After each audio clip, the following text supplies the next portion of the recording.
இங்க பாரு, அவசரத்துக்கு மட்டும்தான் ஆம்பளை, மற்றபடிக்கெல்லாம் எனக்கு எதுக்கு அந்த சம்மந்தம் கிடையாது. நீ பெண்மணி ஆசைப்பட்ட அவன் கிட்டிக்கு நான் வந்தேன். குழந்தை பேரண்ட்ஸே வேலை முடிஞ்சு, நீ குழந்தை வளர்த்துறியோ இல்லை இந்த குழந்தை கொள்ளுறியோ இல்லை இந்த குழந்தை என்ன செய்ய, எனக்கு அதில் வேலை இல்லை. அவசரத்துக்கு மட்டும்தான் நாங்கள், அதுக்கு மேலே எனக்கு அதில் வேலை இல்லைன்னு சூரிய பகவான் சொல்லிவிட்டார்.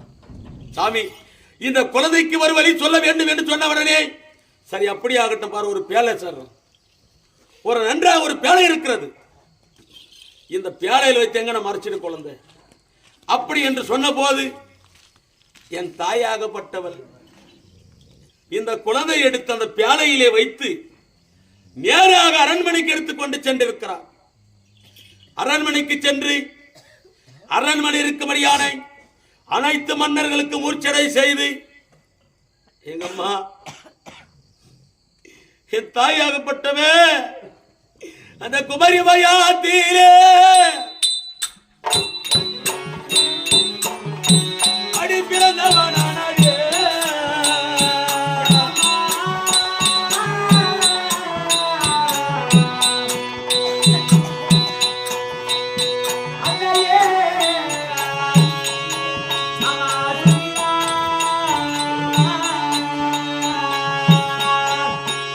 என் பொன்னியால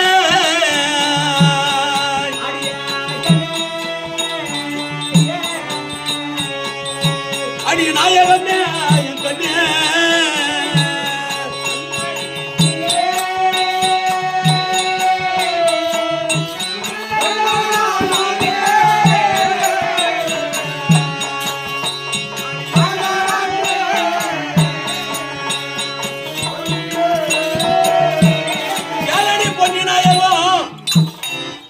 குமரி வயிற்றிலே பிறந்து விட்டேன். என் தாயாகப்பட்டவள் பேலையிலே வைத்துக் கொண்டு அந்த பேலையிலே ஒரு பட்டு ஆடையை வைத்து, அதில் ஒரு பாலாடையை வைத்து, அதில் நவரத்தன கோம எதக புஷ்பராக என்று சொல்லக்கூடிய தங்க ஆவணம் வைத்து, என் கைலிட்டிலே ஒரு முத்து மாலை அணிந்து, எங்க அம்மா இந்த பேலையில வச்சு என் முகத்தை பார்க்கறாங்களா? மகனே, நான் எப்பேற்பட்டு பாவம் செயலுக்கிறான் ஆளாகிவிட்டு ஏன் எங்க அம்மா பார்க்கறான்? என்ன காரணம்? விடியும் பரிந்தமாகிவிட்டது. யாராவது வந்து எப்படி உன் வீட்டிலே குழந்தை வந்து விட்டது என்று கேட்டார், எங்க அப்பனுக்கு தானே அவமானம், அங்கே நிந்தனை வருவான் என்று ஐயா பேலையில் என்னை வைத்து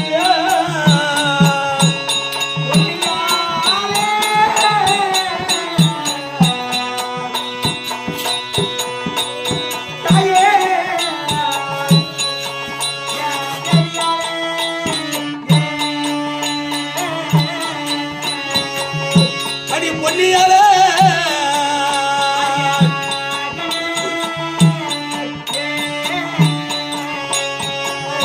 அடி நாயகமே என் கண்ணே,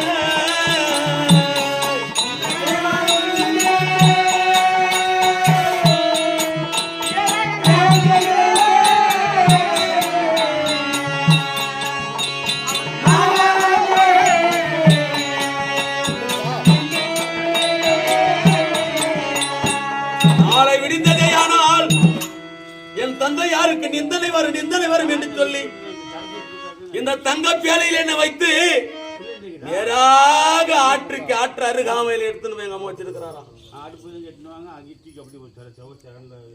அப்படி எடுத்துக்கொண்டு வந்த போது அந்த பேலையை ஆற்றங்கரையிலே வைத்து விட்டு, மகனே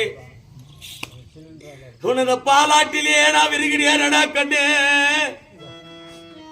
சில பெத்த தாயாகப்பட்டவள் உனக்கு பால் கொடுத்து வளர்க்காத இந்த பாவியடா கண்ணே, உனது பாலாட்டில் என விடுகிறேனடா, இந்த குழந்தை பிள்ளை பெற்றவர் இருந்தாலும் எடுத்து வளர்க்கட்டும், பிள்ளை இல்லாதவர் இருந்தாலும் எடுத்து வளர்க்கட்டும் என்று சொல்லி அவன் நேரே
ஏழடி பொன்னூருக்கு நாயகம் நேராக ஆற்றிலே விட்ட போது நான் ஆற்றிலே ததுவி